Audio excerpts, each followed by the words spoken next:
이 여사님은 대통령 부인이기에 앞서서 여성운동가이자 인권운동가셨습니다. 오늘은 정부가 이딴 화재 사고로 논란을 빚은 에너지 저장 장치, 즉 ESS의 화재 원인 조사 결과를 발표하는 날입니다. 이와 관련돼서 말씀을 드리겠습니다. 그동안 대한민국 대표 주력 산업이라고 하면 반도체와 자동차를 꼽을 수 있습니다. 하지만 이제는 점점 세대 교체가 필요해지는 시점이 다가오고 있습니다. 전문가들은 배터리와 ESS, 수소 등 에너지 저장과 관련된 산업을 장래 국가대표 산업으로 첫손 꼽고 있습니다.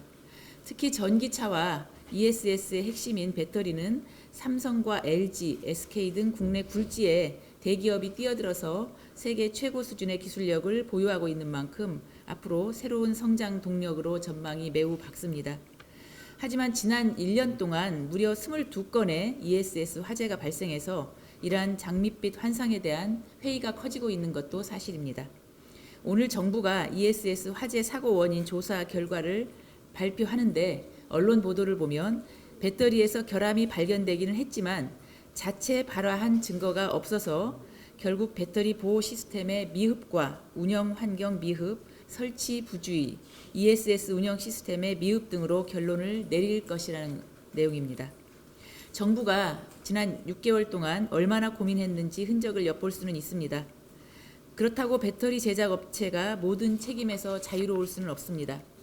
배터리 기업들은 근본적인 화재 원인을 못 밝혀낸 이번 조사 결과를 무겁게 받아들이고 앞으로 ESS의 안정성 확보에 사활을 걸어야 합니다.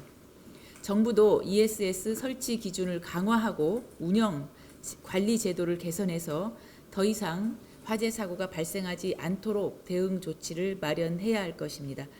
그래야만 앞으로 배터리와 ESS 산업이 우리나라의 진정한 대표 산업으로 발전할 수 있을 것입니다. 이상입니다.